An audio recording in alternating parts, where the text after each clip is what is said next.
Good morning. Thank you for joining us today. My name is Yaki. I am with the Effingham Regional Growth Alliance and here today representing the Business Navigator Alliance of Southcentral and Southeastern Illinois. We have a great presentation stored for you today. Very excited about today. Today we will cover local apprenticeship opportunities. And to guide us through these potential opportunities, we have assembled a panel of experts. To start, we have representation from Lakeland College, where we're going to hear from President Josh Bullock, Director of Workforce Investment for Lakeland College and LWIA 23, Jamie Corda Hadalji, and then the Director to the Center for Business and Industry, Bonnie Moore. Now, Jamie's going to step in for Bonnie because Bonnie has unfortunately lost her voice, but she is on the webinar with us today and willing to try to answer questions if anything arises. After Lakeland College, we're going to hear from Lee Reese. Lee is the Workforce Development Program Coordinator at St. Clair County Intergovernmental Grants at the St. Clair County Intergovernmental Grants Department for the Workforce Development Group. Lee is going to take us through Apprenticeship 101 and effectively discuss interest to implementation. After Lee, we've got Robert Woolen, who is the Apprenticeship Program Supervisor for North American Lighting, housed at their corporate headquarters. And Robert's going to give us some insight and perspective of apprenticeships from an employer point of view. And then to end our presentation today, we're going to have McLean Schaefer with the Leaders Innovating for Tomorrow up in Mattoon and Norma Lansing with the Effingham Regional Career Academy. So what is the Business Navigator Alliance of Southcentral and Southeastern Illinois? We are a 6-county regional collaboration working through a small business community navigator grant. Within this collaboration, we have Angela Griffin from Coles Together, Lori Miner from Sullivan, Illinois Chamber and Economic Development, Risa Schaefer from the Crawford County Development Association, Nora Swalls from the Marshall Area Chamber of Commerce, and Bob Colvin and Freddie Schmitty from the Paris Economic Development Corporation, and myself, Yaki, with the Effingham Regional Growth Alliance. This group is charged with professional outreach and technical assistance for local, state, and federal programs. Our mission is to ensure that small businesses in our region are competitive and applying for necessary resources. And our goal is to position you as a business for success by accelerating business recovery and growth. As you can see on the map here on the side of your screen, this is where the Business Navigator Alliance is located. Today's webinar is the third in a series of webinars that we intend to host for the first half of 2022. These webinars are scheduled for the last Thursday of each month, so please mark your calendars. You can visit www.ilbusinessnavigators.com. You can sign up for our newsletter to help stay informed of upcoming events. We also host various outreach events, office hours, and offer one-on-one technical assistance. Again, visit ilbusinessnavigators.com, that's navigators with an S, to learn more. We'll post the recording from today's presentation and any supportive materials on the website as well. So with further ado, to get started, we have an announcement from Josh Bullock, the president of Lakeland College. Josh, are you ready? I am ready, and thank you, Courtney, and welcome and thank you everybody for joining us today as we discuss our collective work in developing a regional apprenticeship navigator program and the exciting things that are happening to assist with building workforce capacity and supporting the business ecosystem in key regional industry sectors. You'll learn more about apprenticeship navigators' work at the regional level, being the key point of contact in their area for the expansion of apprenticeship programs. Things like including building relationships with regional employers to expand the use of apprenticeship programs as a work-based learning strategy. Building and maintaining effective partnerships among businesses with the workforce system, education training providers, and other stakeholders. The primary objective of an apprenticeship navigator is to expand apprenticeship programs in existing and new occupational areas within our region, ultimately utilizing apprenticeships as a workforce development tool for you and your businesses. I'm thrilled that you're with us today, and I hope you find the information we share invaluable in considering apprenticeships as a tool to develop your workforce of the future. Thank you, Josh. And Jamie, are you ready? I am. Thank you, Courtney. So welcome, everybody. Thanks for being here today. Again, I'm Jamie Korda-Hijawi, the Director for Workforce Investment at Lakeland College for LWIA 23. Go ahead and advance slide, please. And I'm going to go into a little bit more about the Navigator, but first I want to let you know what LWIA 23's mission is. We strive to create a workforce talent pipeline connecting people with sustainable employment through our training services. And this is really important to look at the strategies that we employ to reach that mission. Work-based training, industry-recognized credential attainment, support of disadvantaged individuals, business and sector partnerships, and collaboration with local education institutions. Because as you go through this webinar today and learn more about apprenticeships, you're going to see that our strategies align seamlessly with everything that has to do with apprenticeships. We are major supporters of apprenticeships across the region. Go ahead and advance slide, please. Now you're going to learn a lot more about apprenticeships, especially when Lee Reese goes over Apprenticeship 101, but I want to just let you know that apprenticeships are used to create the future workforce. They do reduce turnover and improve productivity. They are an earn and learn model of programs that combine formal learning with paid on-the-job experiences. And apprenticeships enable your business to build the talent it needs in-house. Apprenticeships are high-quality career pathways driven by growing and emergent industries. It's a win-win approach for businesses and job seekers. Advanced slide, please. So let's learn a little bit more about the Navigator that Dr. Bullock was talking about. An Apprenticeship Navigator is a one-stop concierge service that will help build an apprenticeship program with your business. The Navigators are there to answer any questions about registered apprenticeships and assist employers with the program development and registration process at no cost to your business. Apprenticeship Navigators can help employers understand that a registered apprenticeship training model in general, just get a basic foundational understanding. The Navigators can also help you identify other existing models that are similar to your business that are currently working and see if those can be applied to what your business needs are. They also connect you with appropriate resources to assist your program. They draw up the standards in the training and education outline based on your input. The Navigators submit your registration paperwork to the U.S. Department of Labor for full recognition in the National Registered Apprenticeship System. They are also there to assist you with your program updates as your workforce needs evolve. And they coordinate sector partnerships between interested employers.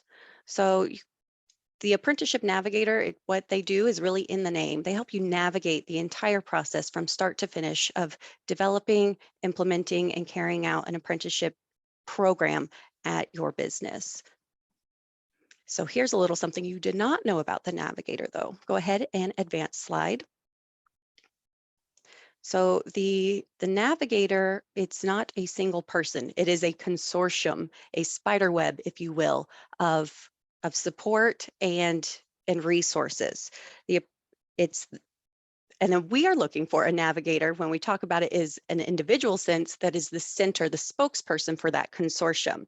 So workforce partners all across local Workforce Innovation Area 23, we have come together to form the Apprenticeship Navigator Consortium to support the expansion of apprenticeships in the region. The consortium is comprised of many partners spanning across the entire 13-county region. We serve in Economic Development Region 7, which is also Local Workforce Innovation Area 23. We serve Clark County, Clay, Crawford, Coles, Cumberland, Edgar, Effingham, Fayette, Jasper, Lawrence, Marion, Moultrie, and Richland counties. It's a gigantic geographical region, 6,500 some square miles. We're truly serving the region with this consortium and this Navigator. We would not be able to have a successful individual leading the Navigator position if it were not for the support of our consortium members. So there on the screen, you should be able to see some of the logos for some of our partners, but we have even more partners than what's listed there.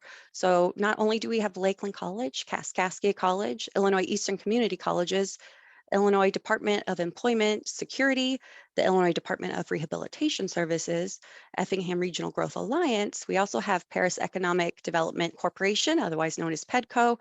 We have the Paris Union School District. We have East Central Illinois Development Corporation, Richland County Development Corporation, and more. And we're always looking to expand this consortium to have additional resources and support in place to help develop and expand current and future apprenticeship opportunities in our area. Advanced slide, please. So we've been talking about this consortium and this navigator as an individual. So I want to let you all know that there's this great opportunity. We are looking for a navigator. We are accepting applications through today, but we will continue to accept them until the position is filled. But what we are really looking for is that face, that individual who owns the process, that can be that center of support out there, just as Josh was saying, making business connections, supporting local businesses in their initiatives, and then really being a connection with training providers such as Lakeland College, Kaskaskia College, Illinois Eastern Community Colleges. So if you or anyone you know is really interested in joining our wonderful team, they can apply at lakelandcollege.edu today. And I think we have a really awesome team here in our WIOA department, so I'd love to have you guys submit resumes and join us. And then go ahead and advance slide, please. Again, my name is Jamie Korda-Hijawi. I'm the Director for Workforce Investment Area 23 at Lakeland College. My phone number and email are there on the screen, and you can also check out our website, lwa23.net. Thank you very much, Courtney. We can go ahead and go to the next slide.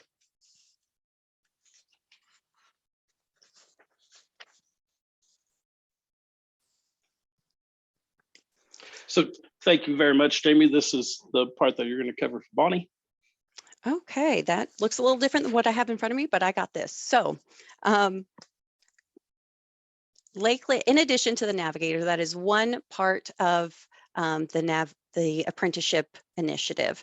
The navigator is there to lead the businesses through the process, but we also have the intermediary, and Lakeland College is the intermediary. So I want you to go ahead and advance the slide, please, because I will let Lee Reese talk about registered apprenticeships. No? Okay. I'm sorry, I think I just have different slide than what was on there. So I'll just go ahead and talk about the previous slide. Lakeland College does serve as the intermediary for the federally registered apprenticeships. The role of the intermediary is to support employers in their respective industry sector to provide assistance with skill identification and curriculum development. Intermediaries can aggregate demand for apprentices, which is especially helpful for small or medium-sized employers. In addition to acting as the intermediary, organizations can serve as sponsors of the program and as providers of related instruction. So when an intermediary serves as a sponsor of program, they act as administrators. This means that they handle the submission of paperwork for approval and all reporting to the Department of Labor. Each Department of Labor approved program is entered into a database called RAPIDS, and all required reporting is done through that site.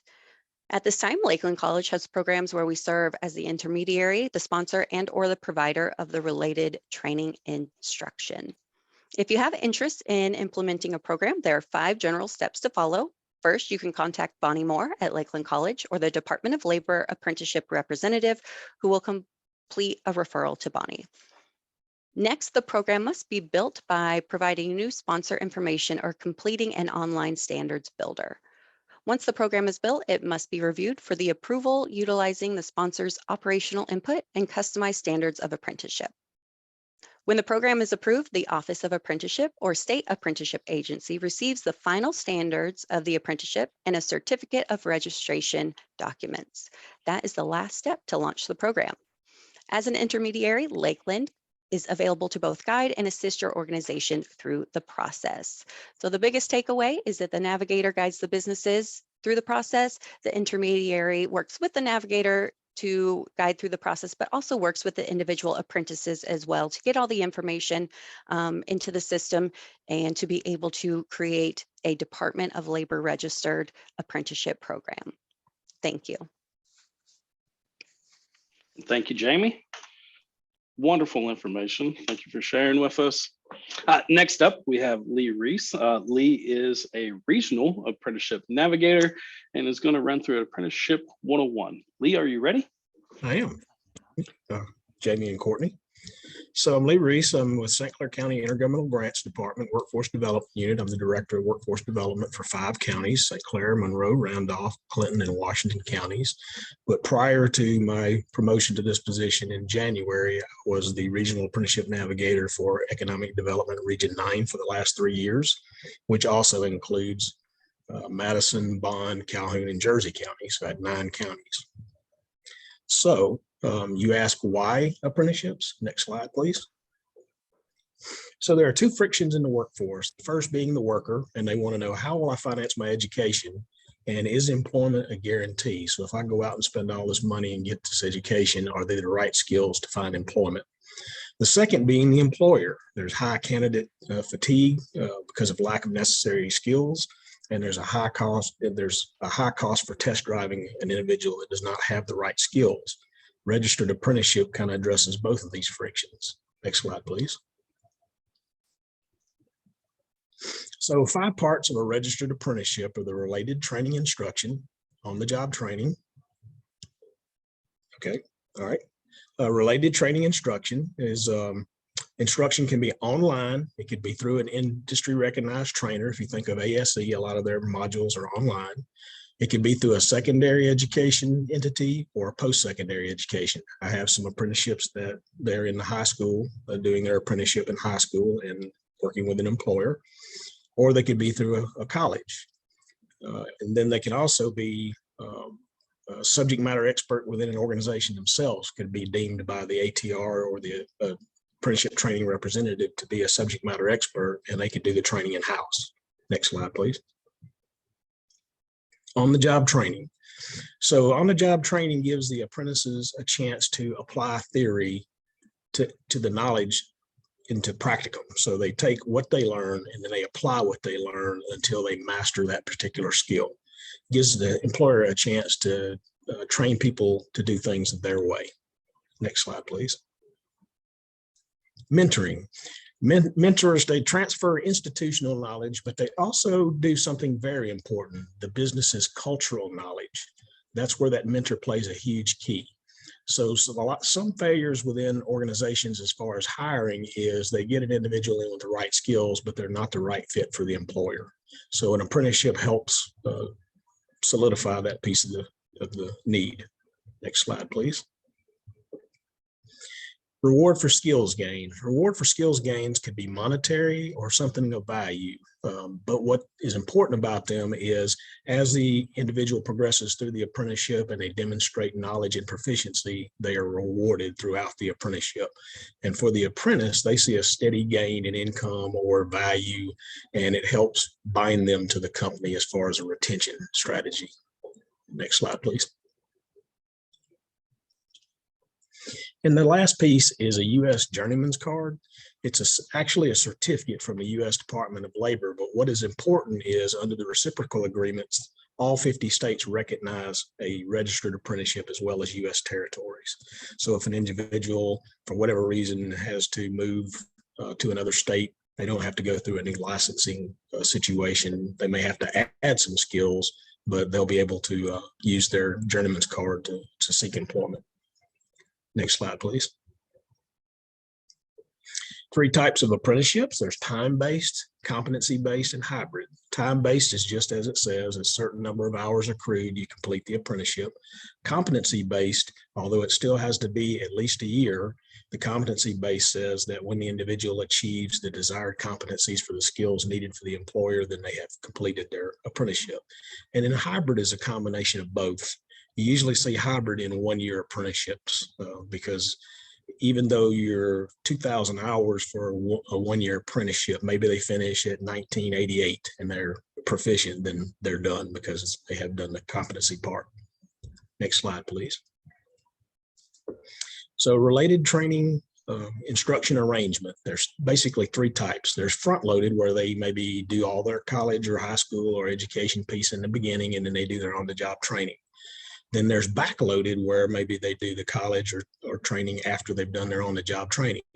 But really, I recommend to employers that you do concurrent RTI. So in concurrent RTI, they learn something in the classroom, they come to the job, they practice it, become proficient with it. So it solidifies the learning. Think about when you went to maybe college and went through 4 years, and then you went out to the job site, how much you lost as far as your skills degradation because of time. So the formula for a registered apprenticeship is the related training instruction is 144 hours to every 2,000 hours on the job. So you may have a 2,000 hour registered apprenticeship that has 176 hours. But if you were doing a 4,000 hour, you'd have to have a minimum of 288. Next slide, please. So registered versus unregistered. The advantages to registered apprenticeship over unregistered apprenticeships are: registered is nationally validated program. It can possibly reduce an employer's liability insurance because you're using a program that's been recognized by the U.S. government and has been used throughout the country. It also allows access to the state expansion grant money, as well as the tax credits. There are tax credits available that if the expansion grant money does not pay for the related training instruction, you can claim a tax credit up to $3,500. If it's an individual which fits a WIOA classification, Workforce Innovation Opportunity Act of 2014, that could be a $5,000 tax credit. And that's per apprentice. So registered leads to a national credential, and apprenticeships are tracked throughout the RAPIDS database. Next slide, please. So pre-apprenticeships and internships. In our area, the employers really do not use the terminology pre-apprenticeship. They like internship, paid internships. So a lot of our seniors are in a paid internship where they work for the business. The business gets to test drive them. They test drive the occupation in the business. And then they go into a registered apprenticeship upon graduation.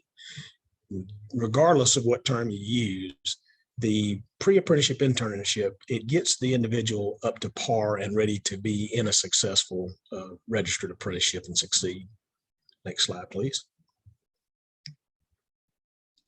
So the benefits of the apprenticeship for participants are: they earn while they learn. It's a national credential. They're awarded pay increase for skilled gains. They don't incur debt, and they form a bond with their employer. Next slide, please. For the employer, it reduces onboarding costs. You get a greater return on investment, increased employee retention, customized employee training, reduced liability, and you test drive each other. Next slide, please. So navigators, apprenticeship navigators educate employers, community-based organizations, education entities, legislators, job seekers on the value of apprenticeship as a workforce development strategy. Intermediaries serve as the go-between between the employer and U.S. Department of Labor Office of Apprenticeship. They basically do all the paperwork. So an employer, one of the questions as a navigator I got frequently is how much paperwork and how much time do I put into this? Not a lot. If you're working with an intermediary, a few documents, you send a paycheck stub here and there, and you're good to go. Next slide, please. Sponsors. Sponsors are the entity that work to develop the registered apprenticeship standards. The employer of records is the entity paying the apprentice. So you can actually have a sponsor and an employer of record that differ from each other, or they may be the same. Apprenticeship training representative, that's an individual with the U.S. Department of Labor that their job is to facilitate and be the point of contact for developing apprenticeships. In our region, it's Bruce Hallam, best in the business. When a navigator identifies a company that has decided they're going to develop registered apprenticeships, we facilitate contact with Bruce Hallam. We hand the employer off, do the introduction. Bruce Hallam helps them and leads them step by step through developing those standards. Very painless process. I've had it where we've talked to an employer and had a registered apprenticeship up and functioning in less than 2 weeks. So it can be a really wonderful process. Next slide, please. Appendix. So you'll hear individuals talk about standards. Standards are basically the appendix. And so an Appendix A is a competency checklist. It's what you want the employee to do, and then a checklist inside that says they have done this, and somebody signs off for that. The Appendix B is a 671 form. It's the Apprenticeship Information Demographics, and it's a signed agreement between the employer and the apprentice. So usually the intermediary works with a business to get the information needed. They put it into Rapids, print out the 671 form, and then that form is signed off on and held in the personnel file. Appendix C is the affirmative action plan. Each business has to have one. I believe it's over 5 employees. Next slide, please. And there'll be an Appendix D, and then not all of these are done for every apprenticeship. It's based on the if-or principle. So Appendix D is an employee selection and qualification process, so that you're trying to either diversify or you're justifying what talent you have access to. And then Appendix E is an employer acceptance agreement. And so that might be if I have developed a set of standards for, say, certified nursing assistant, and then another company wants to use those same standards, we can use the same standards. They sign an employee acceptance agreement saying they're going to adhere to those standards, even though we're the sponsor. Next slide, please. Paperwork to build standards. They fill out a one-page new registration sheet, and for the business, the most intrusive thing on there is your FIN number, your Federal Employment Identification Number. Other than that, it's just your address, who's going to be your point of contact. It's a one-page document. And then the employer works with the ATR to build the appendix, the Appendix A, which is the standard, we call them standards. But that is what you want the individual to do and when they're ready to do it. And so if the ATR works with you and you look at a set of standards and some of these things in that standards does not apply to your business, the ATR will help you take those out and insert what you do need for your particular business. So they're extremely customizable to get the exact product and the employee that you're looking for. And let's see, if the employer is a sponsor, the employer works with the ATR to build the standards themselves. It could be that you can work with the intermediary to build your standards. Next slide, please. All right, to engage in an apprenticeship with an intermediary, you provide the necessary information for the apprenticeship, for the apprentices that you have. The intermediary will fill out the 671 form. They'll print that out, send it to you to sign with your employer, and you keep that for your file. If it turns out you're going to use any WIOA funding, there would be the additional paperwork of an OJT contract, a training plan, a progress report, and payroll verification process, which is usually just printing out your pay stubs and sending them to your point of contact with any that isn't an intermediary. Next slide, please. So funding possibilities for apprenticeship. There's the Apprenticeship Expansion Grant funding. There's WIOA Titles 1 Adult, 1 Dislocated Worker, and 1 Youth funding. There's other available grants out there. There's a Build Back Better. There's a new Apprenticeship Building America grant. So there's grant funding that could also work with the employer to reduce that cost. And then, of course, there are unassisted employer funding. Next slide, please. So the creation process for a standard apprenticeship is you identify a need for a well-trained employee. The employer identifies an apprenticeship as a solution. The navigator meets with the employer to assist the employer in understanding how to build the apprenticeship. The navigator identifies the occupation and type of apprenticeship.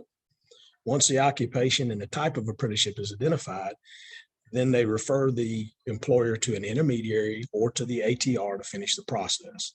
The intermediary contacts the Department of Labor, Office of Apprenticeship, and requests a set of standards for an existing apprenticeship if there is one. Next. Next slide, please. The intermediary will look for the educational provider to meet the needs of the apprenticeship. The intermediary meets the employer to see if there's any existing staff that could do the training, or if there's modifications to the standards that need to be made. If modifications are required, the standards are modified and the standards are sent to the intermediary, to the U.S. Department of Labor for approval. The intermediary works with the Department of Labor to finalize the apprenticeship by crafting a set of standards. The standards are then agreed upon, contains the expectations of the employer, apprentice, and then you set up your apprenticeship. Once the standards are signed and registered with the U.S. Department of Labor, the U.S. Department of Labor will send a certificate that shows the apprenticeship is registered and the apprenticeship can begin. Next slide, please. Some notes about apprenticeships. The employer keeps the apprenticeship records for 3 years after the completion of the apprenticeship. No one comes and visits the employer and looks at your records. I've not had that happen in the 3 years that I've done that. It's pretty much employer-led. The employer or the intermediary notifies the ATR, the apprenticeship training representative with the Department of Labor, whenever the completion of the apprenticeship successfully, and then the ATR goes in and closes out the apprenticeship in Rapid, and a journeyman's card, the certificate, is then generated and sent to the employer. An apprenticeship can be transferred from one employer to another. I had an apprentice that was with one process technician plant. The plant closed because it lost a job order.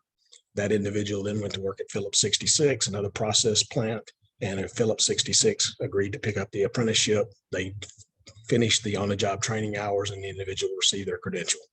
So it's very, very flexible. It's made to kind of help work through things that occur in life. Next slide, please.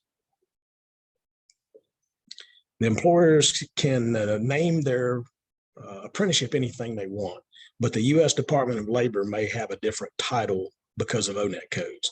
So we had one where they wanted the individual to be, I forget what the name was. They're a food truck apprentice, but on the training standards, it says restaurant mobile cook. It doesn't really matter what the standards say. The employer is welcome to call them what they want to call them. Next slide, please. And that's it. There's our disclaimer by Labor, Department of Labor, that anything I said can be used against me in a court of law. Next slide, please. And this is my contact information. And I appreciate your attention, and you can reach out to me no matter where you are, and I will either help you or facilitate you to someone that can help you. Have a blessed day. Wow. What a lot of wonderful info there, Lee. I was definitely taking notes. I know everybody else was. Just as a reminder, these slides, the presentation slides, will be uploaded on our website, the ilbusinessnavigators.com. You can download them. If you've registered for this event, you'll actually get a copy of this and a link to the recording too. So a lot of wonderful, impactful information, very detailed. Thank you. Thank you very much, Lee, in guiding us through that process. I have some questions after your presentation, and I see that some questions were sent to me as well. Just a reminder, we'll have a Q&A portion after all the presenters today. So up next, we have Robert. Robert is with NAL. Robert, are you prepared to present? Absolutely, Courtney. Appreciate it, sir. Thank you, sir. All right. So North American Lighting, corporate out of Paris, Illinois, facilities all across the United States, including 3 manufacturing facilities in Illinois. And we're going to talk about our apprenticeship programs and how we've grown over the last 6 years. Next slide, please. All right, so our apprenticeship program model, we do use a hybrid program. I believe that Lee called it a concurrent, which I agree with him that is the best method of going through an apprenticeship program, where we actually combine 2 days of classroom experience, a work week, along with 3 days of OJT each week. We partner with all of our local community colleges. We work with Lakeland College, Ren Lake College, Olney Central with IECC, and Kaskaskia here in Illinois. They graduate from the college after 2 years with their associate's degree. And of course, that Department of Labor certificate comes along with the apprenticeship program. We do require that an apprentice works for North American Lighting for an additional 2 years beyond graduation. That is just kind of an ROI for the company for what we've invested in them. Obviously, the ultimate goal is to keep them for forever, right? We want them to retire from us at some point in the future, but definitely at least an additional 2 years beyond graduation. Next slide, please. All right, some highlights from our apprenticeship program. Our first apprenticeship pathway was a technician apprentice, and built out of the need for that technician type field. Very, very few people were going into it. This was down in Florida and Salem, Illinois, which are some of our older facilities. They've been around the longest. So some of those technicians were getting to the point where they were going to be retiring. We wanted to make sure we could backfill those. So our first cohort started in the fall of 2016 with 4 students total across 2 facilities, 2 in Florida and 2 in Salem. 2017, we kind of sat tight for a little bit. We were kind of dipping our feet in the waters, wanted to see how things kind of panned out. And over the course of that year, we realized exactly how important these apprenticeship programs were. And in 2018, we expanded even further. We included all 3 of our Illinois facilities, as well as adding our Alabama facility to the program. So we actually started with Alabama down south as well. In 2019, we grew even more, adding a couple different pathways. So we added a tool and die apprenticeship pathway, as well as an electrician maintenance apprentice pathway in our Illinois facilities. And then our latest additions, we just added a PLC programming apprenticeship pathway with our Florida facility. That started actually last summer, and then 2022 upcoming this next summer, we are going to launch our first apprentices in our equipment design program. So a lot of growth, a lot of things happening, and it's all based off of what we've seen happen so far since 2016, how well the program has gone for us. Next slide, please. All right, this slide is probably my favorite. This is a pretty powerful vision of how things have gone for North American Lighting in our apprenticeship programs. 2016, I told you earlier, we started with 4 apprentices. That's the blue. The blue in the graph is apprentices currently still going through the program, or were going through the program in that year. So 2017, I mentioned we were kind of testing the waters. So kind of still flatline there. 2018, we saw a lot of growth. All right, we added apprentices across the board, all 3 Illinois facilities, as well as Alabama. 2019, we see a little bit of a change here as far as the graph's concerned. The blue is the growth in adding additional apprentices to the program. The pink is the cohort from 2016 graduating. So now we're seeing current apprentices in the program for that year, as well as adding the apprentices that have graduated from the program and taking on their full-time position. 2020, we see the blue drop just a little bit, and that is because we had apprentices that actually graduated. So the pink grew, but with everything that happened in 2020, we did not add any apprentices that year or we added fewer apprentices that year because of everything going on. 2021, we're back on it again. All right, we have some more growth, even more apprentices graduating. And then 2022, this is kind of projected out through May because we will have several graduate in May, but growth again on both sides of the graduating apprentices as well as apprentices entering the program. So if you look at the numbers off to the left there, 2022, we're looking at 50 plus. So over the course of the last 6 years, we've had 50 plus apprentices in the program, graduate from the program. That's a lot of growth for our technical fields, a lot of growth for the areas that we really need them at. Next slide, please. All right, there's some testimonials to the program. This is Logan Comstock. I know it says first year apprentice, but he's actually graduating in May. So he's finishing up his program. He's completing it. The one thing I want to point out here is the middle of his quote there. My favorite part about the apprenticeship is being able to learn from skilled employees and not worry about feeling out of place or like I don't belong. Right? He's coming in not having the skill set, but having the will and the desire and the drive to learn. And that's extremely important. All right, our employees understand that, they know that, they're working with our apprentices side by side, that mentorship side of things, and helping them to grow and benefit both the employee and the company. Next slide. All right, Katie Inman, she is also graduating this year. She'll be graduating in May. I'm very, very proud of this young woman. She is our first female apprentice to join the program. So it was very, very exciting to see that happen. And she's done an amazing job, done a great job. and she's really kicking butt out there. So we appreciate Katie. Next slide. All right, Cody Miles, awesome young gentleman. He actually graduated last year. So he finished up last year. He's been in this full-time role for just about a year now. Again, on his, I want to point out the very last piece. One of the biggest lessons I've learned is not to be afraid of asking for help, and that's huge on the apprenticeship piece of it. These students are coming in. Again, they have the drive to learn. They want to learn, and it's okay to ask a lot of questions. That's what the mentors are there for. That's what the college is there for, to support these individuals all the way through the program. Next slide. All right, so some final thoughts, some benefits that we have seen from the program. The biggie here is the apprentices learn in the classroom, and they're able to immediately use that knowledge during the OJT on the actual equipment that they'll be working with. So what they learn in the classroom today, they'll be on the floor tomorrow. If they're working on PLCs in the classroom, we'll put them on a PLC project on the floor. All right, so they're utilizing that knowledge immediately, hands-on, which is going to help to retain that much quicker and probably hold that for a lot longer.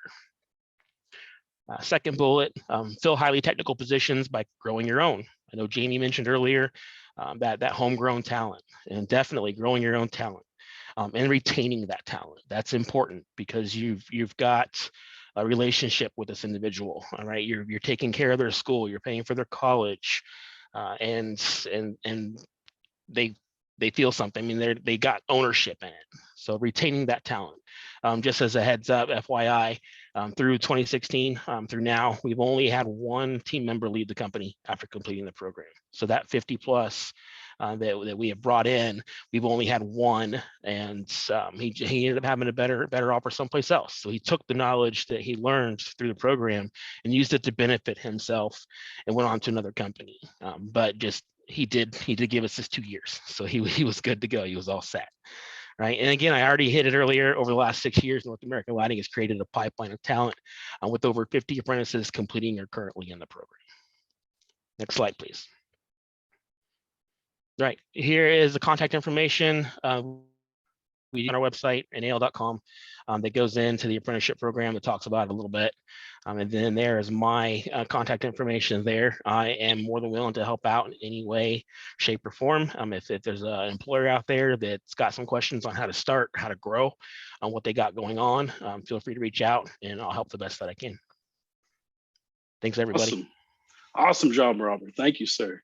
Very impressive. I mean, wow, increase of over 50 employees through just apprenticeships since 2016. That's tremendous. And only one out of the 50 plus have left. I mean, it's definitely shows that you guys are investing in your workforce and engaging these people from their culture, especially for the comments that they have. Very, very powerful comments from individuals going through this program. Thank you for sharing with us. Next up, we've got McLean Schaefer. McLean is with the Leaders Innovating for Tomorrow, LIFT, and he's going to do an overview of the upcoming LIFT Center, if you will, up in Mattoon. McLean, Awesome. are you ready?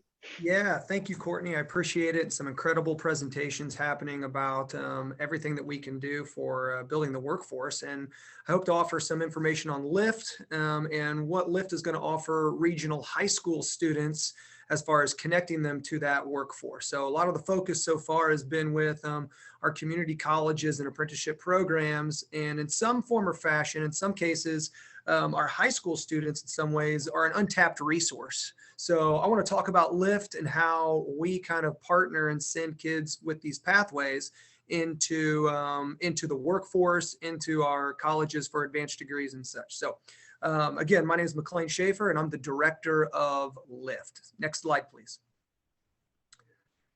So LIFT is a regional high school career and technical education center. We like to call it innovation and technology is our focus. And our goal is to take juniors and seniors in high school and graduate them with career credentials, certifications, work-based experiences, leadership for the 21st century, as well as dual credits as well. So Lift being a regional center, we are offering programming to 28 different schools in our region that are invited to participate. So as far east as Chrisman and Paris, Kansas, working our way toward Charleston, going west toward Oak Hall Valley, Shelbyville, north to Villa Grove, Tuscola, Arcola, south Effingham, T-Town, Altamont, Beecher City, and everywhere in between would be those different schools that are invited to send students to our regional high school. Next slide, please. So the layout of our building, and I'm going to fly through this. As I told Courtney, I would take 5 minutes, and I'll try to hold true to that. There's just so much to say.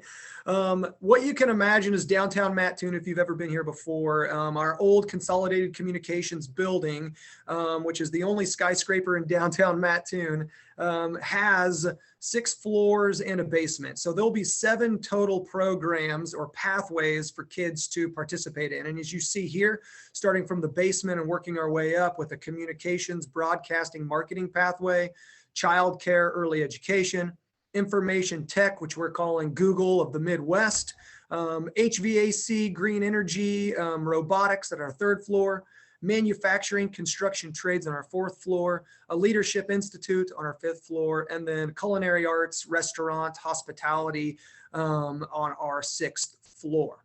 Next slide, please.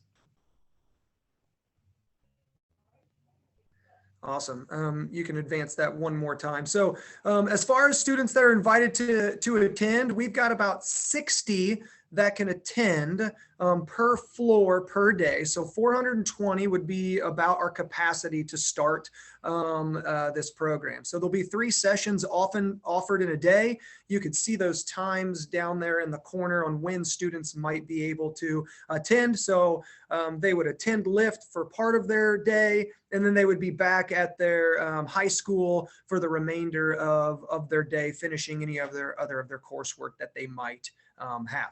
Next slide, please.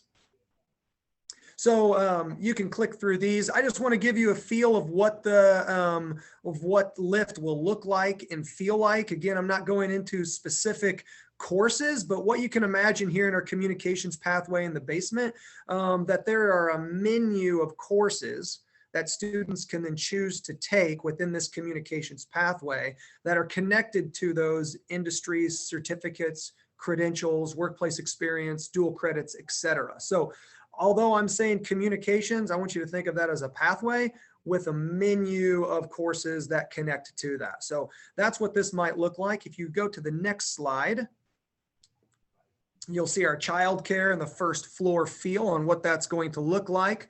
Standing on the west side, looking east for our childcare. Again, a menu of courses connected to early childhood education and just childcare and daycare in general. Next slide, please.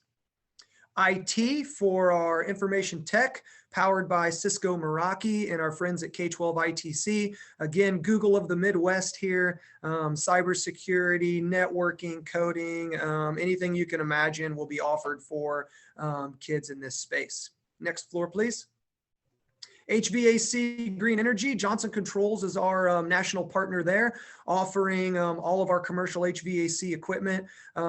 We also have pathways in solar, wind, AV or EV, electric vehicles, as well as robotics that'll be happening on this floor as well. Again, industry certificates, credentials as well. You can head to the next floor.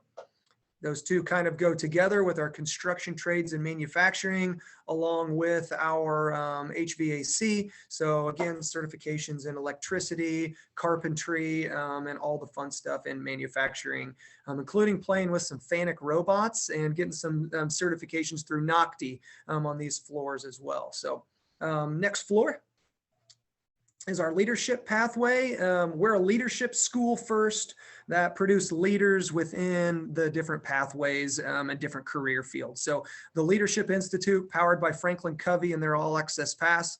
Again, a world-known partner, giving kids those 21st century leadership skills that everyone knows they need so desperately, and that all employers are after. So finally, the 6th floor, which is our culinary arts. You can head to the next slide.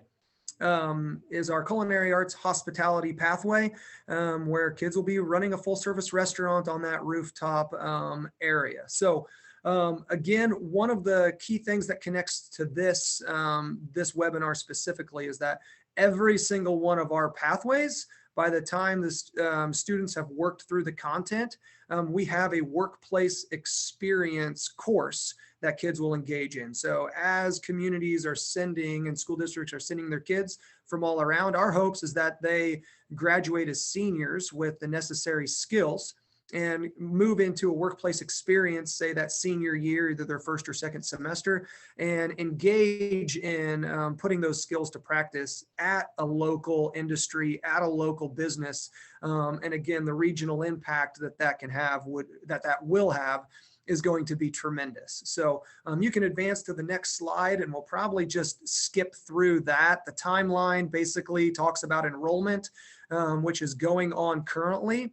And then leads to the construction, which is underway now, for our opening day of August 17th, when we will be welcoming our first inaugural class of our lifters at our facility. And we're really excited about what that will mean for our kids there. So as you advance to that last slide, it has my contact information on there to reach out with any questions. But we're actively looking for partners and ways that we can take our students in our region and connect them with industry, connect them with business. So there is a clear next step for them, whether that is going straight into the workforce and putting their certificates and credentials into place, or heading to their next Lakeland College or any of our other partners to get their advanced degrees in that as well. So we're excited about what LIFT has to offer for students in our region. Awesome. Wonderful information. Exciting things happen up in Mattoon. Sorry about that. It got stuck on that one slide. It just kept renewing the last bullet point, but we got you back up here with your contact information for additional info. And thank you for sharing with us. Up next, we have Norma Lansing. Norma is going to give an overview of the Effingham Regional Career Academy. Norma, are you ready to present? I am, thank you. And exciting to know that our high school students around the region will have many different types of opportunities to connect with local businesses and advance their career opportunities in high school. So similar to LIFT, but different, Effingham Regional Career Academy is a consortium of 14 area school districts, Lakeland College, and area businesses, business entities, and companies with the mission to attract, retain, and grow area businesses through innovative learning environment that blends business interaction with skills training and a robust curriculum and leading to sustainable employment. ERCA is a true collaborative effort with no one entity in charge. We are led by a board of directors that includes all of the Effingham County public and private high school superintendents, business and community representatives, including the chamber, the economic development and support system through our regional office of education, WIOA, Eastern Illinois University, and our city and county governments. So we have a lot of people involved in creating Career Academy. Our administrative agent is the East Central Illinois Education for Employment System. So they'll be handling some of that administrative work for the Career Academy, which we are looking forward to that expertise that they'll bring to the table. So our first 5 career curriculum areas that we'll be offering classwork in was created by input from our local businesses. And so those 5 are advanced manufacturing, agriculture, healthcare, technology, and transportation. And the pathways that you see, there are programs that could be offered, not necessarily this is the finished product, but this is the working document that our programs and curriculum team is using to develop the pathways. We've spent a lot of time with our businesses. In fact, we just hosted focus groups in the last month to get some updated information after the pandemic. After COVID, we knew that a lot of things have changed, so we wanted to get some updated information. So we're still working through adjustments to this, but this is a good starting point for us. The curriculum is intended to be flexible in content and physical needs so that adjustments can be made to meet the most current and future skills needs. So we're starting with those 5. Doesn't mean those are the only 5 that we'll have. We already kind of know what some of the next 2 or 3 might be. We're just, we want to start where we know we have a plan in place and work from there. So we're offering both high school and adult curriculum through the Career Academy. For high school students, they'll have repeated contact with area businesses to connect the subject matter to their practical application. And we've seen the success of that student and business interaction in events that we've held here in Effingham County through Manufacturing Day, to know that this kind of plan really works for that business and student interaction piece that's so important. We've also seen successful utilization of shared classes among our area high schools, with students from one high school maybe taking a manufacturing skills class in another high school because their school doesn't offer it and their seats available. So our schools for the last couple of years have been using this shared model already to kind of help us in the transition, make that transition to the Career Academy much simpler. And that's due to programs like CEO and CTEC and Health Occupations and some of those that are out there. And then adults currently in the workforce will have opportunities to improve their skills, to advance in their career. For dislocated workers and those unemployed, you can access relevant training to increase their opportunity for sustainable employment. Business will be able to utilize the facility as well, and ERCA experts for their own needs for updated training individually or collaboratively with other businesses. So Courtney, we're going to the Explore ERCA. I think you have that. Great. So this fall, we're actually offering our first class for as exploratory program for high school juniors and seniors. This exploratory class will become part of the regular curriculum for juniors to go into the senior year with more specific ideas of what their career path is going to be. So the exploratory class is one semester in length. The first 6 weeks, they're going to be meeting in person, covering many of the course outcomes, learning about the community, learning about how business works, so to speak, learning some workforce and essential skills, as well as starting to look at those different career pathways that they can obtain. We're those sessions will be held at Patterson Technology Center here in Effingham. So it's great to see our local businesses stepping up and offering their facilities for use for these programs while we're waiting for the building, which I'll talk about in a little bit. So as you see, the first 6 weeks is in classroom work. The last 10 weeks, there'll be Monday meeting in the classroom. Tuesday through Thursday, they'll be breaking into groups and doing 2-week rotations among the 5 different curriculum areas. And then Friday, they'll have an opportunity again to hear from more businesses through tours, classroom speakers, and that kind of thing. So we're lucky that we already have several companies have stepped up and said they want to host students during that 10-week period. So we're working on that. We are currently recruiting a facilitator, students, and business sponsors for that program. Courtney, next, I think next. Thank you. So our building, thank you very much Lakeland College as a strategic partner in this initiative for the Effingham Regional Career Academy, allocating space in their new Real Development and Technology Center here in Effingham, just south of the Cliffy Center, out in the business park, technology park that we have. An architect has been hired, and allocation of lab and classroom space will begin soon. And local funding for this project is being secured with several significant contributions already to be announced very soon. Additionally, the Effingham County Board recently allocated $330,000 from their ARPA funds to the ERCA for supporting student and adult participation in the programs. So we're ready and excited to offer this outstanding career development opportunity here in our region. Last slide, Courtney, I think is, yep.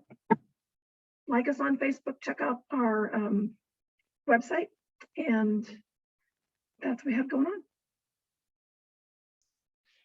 Thank you, Norma. Very exciting things about the ERCA as well. Much appreciate your time and letting us know what was going on. And that is the end of our presentations for our panelists. We're going to enter the Q&A section. I know I have a few questions that came in during the presentations, and we'll get started. And I think we have some in the chat as well that were addressed, but we're going to go ahead and ask them that way that it is in the recording and that the chat is not visible during the recording. So first to start, one to Jamie, or Jamie, Josh, or Bonnie from Lakeland College. How does someone contact Lakeland College if they are interested in an apprenticeship? I think I can answer that. Really, you could talk to me. You can contact me via phone or email. My email is jlcorda12886@lakelandcollege.edu. You can call me 217-238-8286. I think Bonnie is also a good way to get a hold of someone at Lakeland, since she serves in the intermediary role. So you can contact her. Her email address, and Bonnie, jump in, type something if I'm correct, but it's just B as in Bonnie, and then more, MOORE @lakelandcollege.edu as well. I have numbers. Oh, you do have numbers? Yeah, I'm B Moore 71258. 71258. And we'll have the contact information on our website, respectful, and then it is within the presentations, but we'll make sure to have any links to the places that people need to be directed as well for Lakeland College, so that they're easily attainable. And if you contact any of us from Coles Together, Sullivan, Illinois Chamber and Economic Development, CCDA, Marshall Area Chamber, PEDCO, or the Alliance, we'll get you to the appropriate place too. There was a follow-up question, kind of a similar question to Jamie. You talked about the apprenticeship consortium and the people that you're partnering with this. If someone's interested in partnering with you guys, how do they go about that? So this would probably be more of a business or organization. Yes, for sure. Same way, reach out to me. It looks like Crystal did post my contact information in the chat. Reach out to me. I'll be happy to talk to you. We'll get Bonnie pulled into the conversation as well, and we will start by assessing what you need and go through the steps from there. Excellent. Thank you. Thank you. And looking at getting involved with an apprenticeship program, and Lee, I think on this question you did answer it a little bit. So maybe Jamie or Lee, how much time is typically involved in setting up a program? What is that time dedication needed? And realize that our businesses are very busy and have their day-to-day and always striving to grow, always striving to the next goal. But what is that time dedication? I noted, Lee, you had said not a lot, but is there a way to quantify it, or on average? It really depends on what you're looking to do and where you're planning to go. So in setting up the apprenticeship, it's just a matter of maybe an hour or so with Bruce Hallam and telling him what you need, looking at the standards and response. The time from the initial contact to implementation depends a lot on how fast you want to move. What do you provide when asked? As far as Bruce Hallam, he's very detailed, and he turns around his end of the work very fast. So there's no one answer that's going to take you 10 hours to get it done or 2 days to get it done. It's dependent on the variables. And you guys, by all means, guide people through that process. Try to take, to my understanding, the blunt of that work as well. So, there is time invested, and this is something I think that you want to invest time into, because it's going to be a value add to your organization. But you try to make it as simple as possible. Is that fair? That's exactly right. Awesome. And you're crafting your own product. Yes, sir. So the more you put in it, the more you're going to get out of it. And I seen that there was a hand raised, and I do apologize if you are tuning in to view this. Won't be able to call on you, but you can put your questions in the chat. And then Risa, who is one of the community navigators that is a panelist, you have your hand raised. Risa, do you have a question? And you'll have to unmute yourself, Risa. Thank you for the presentation. Amazing work. I'm curious because I work locally with our industry in Lincolnshire College. What steps are done for the initiatives to promote juniors and seniors for the programs, for the LIFT program or others that we've discussed? I think I can answer that question on behalf of LIFT. And so right now, as we're getting the word out, we're just encouraging those partners to reach out to me.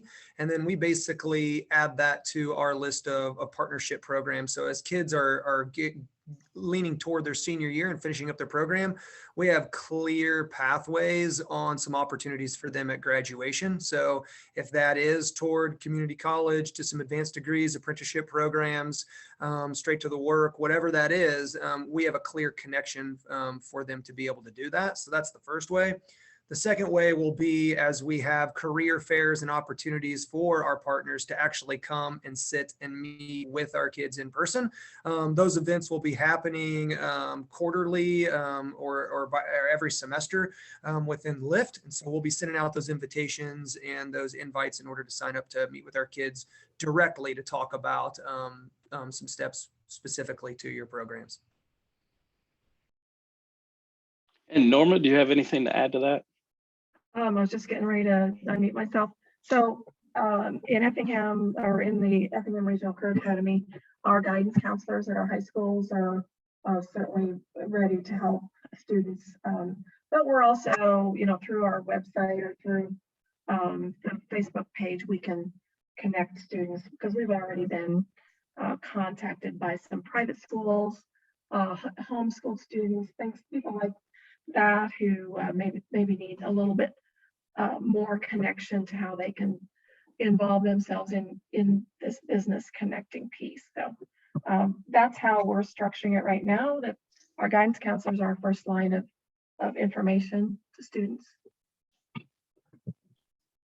Thank you. Thank you very much. And Angela, I see that you have your hand raised as well. Do you have a question? Yep, I do. Well, first of all, I just want to say thanks to all the presenters. We've put on some pretty good webinars, but I think this one's been especially terrific today. I just had an observation and a little bit more information. I was hoping that McLean, that you could share with the group. Are you able to describe the connection of the Leadership Academy at LIFT to the different disciplines that are being taught at LIFT? I think that this group will be pleased to know that you are training students in all the disciplines to be tomorrow's leaders in their chosen field, because I think, as you stated correctly, we are all looking for those leadership skills. So I was just hoping you could just briefly share just a little bit about how that academy is connected to all of the different skills that you're providing there at LIFT. Absolutely. Thank you, Angela, for drawing attention to that really important piece there. So as I had mentioned, our view and our vision is that we are a leadership school first, and we're creating leaders within industry and pathways. And so how we do that, and that vision came from work, local workforce development data collected, saying that the number one need that our employees are asking for are what we would call soft skills. And that would just resonated in that workforce development data, included 400 plus businesses in our region. And so from that, we made it a point that we're going to have leadership be the focus. And so again, powered by Franklin Covey, every student that that attends LIFT, regardless on if they're in childcare or culinary arts or construction or HVAC or communications, whatever, they will be engaged in leadership content and working through that content again to produce those leaders that are in such high demand, right? Like that's the goal, that's the vision, and that's what we're going to create within each pathway. Wonderful. Wonderful. Thank you, McLean. And Angela, thanks for asking that question. I did have wrote down to ask what were the driving factors for the pathways, and McLean, I think you most certainly answered that there. Normally, previously you mentioned that just a month ago we had some focus groups, and I think soft skills was a big thing there. Do you have anything to add to what McLean had said? Sure. Again, we are also incorporating soft skills or workforce essential skills in the curriculum. That still is, we don't have the clearest picture of that yet, but we will soon have how that all integrates. But we know that every career pathway, everything is interconnected. You can't say you're doing manufacturing without having integration with soft skills, workforce skills, or healthcare, or any of those they all have to work together. Most certainly. And what I love hearing about both ERCA and about LIFT is that engaging the local employers, engaging the stakeholders, and really this both organizations, both entities, both centers are being driven by the community and by the regional workforce. So very impressive, very impressive. Lee, got a question for you. You had mentioned tax credits, and that is a tax credit per apprenticeship. And can you just elaborate a little more on that tax credit, and how does one apply, or how does one be able to attain that tax credit? Okay, so you can go to Illinois Apprenticeship Illinois, type in that into your web browser, and you'll go to the apprenticeship official site for the state of Illinois. And there will be a link to the tax credit on that page under resources. And there's actually an individual as a part of the state that you can reach out to, and they will walk you through how to use these tax credits. Awesome, awesome, awesome. And is there a set level of how much that tax credit is per apprenticeship? Yeah, so the legislature set aside a certain amount of dollars to be used, and it's first come, first served until those dollars are drawn down. Thank you. And actually, the next question is still to you as well, Lee, if I can. You had mentioned pre-apprenticeships, and so that there are apprenticeships and there's pre-apprenticeships. Are the pre-apprenticeships required? No, they are not. Awesome, awesome, awesome. And so, and you had also mentioned a lot about grant funding, and where can people find more information about those grant opportunities? So you can reach out to your local workforce investment board. Your community colleges in some instances are familiar with some of the grants that are going on, but definitely your regional navigator is going to have a good idea of trying to piece together braided funding to assist the employers. Awesome. And so you can find the apprenticeship navigator for your region also on Apprenticeship Illinois. And we'll work with you to get the appropriate links on the website for supplementary information from this presentation. And Robert, a previous question, but if you want to express what you put in the chat here as in relation to the tax credits. Yeah, as far as some of the benefits that we've spoken of, the Illinois tax credit, the apprenticeship tax credit, we've actually applied for that the previous 2 years. And I know Lee said that there's a representative that helps you and walks you through that, and she's been wonderful to work with. I just got the phone with her yesterday to finalize everything for our application for 2021.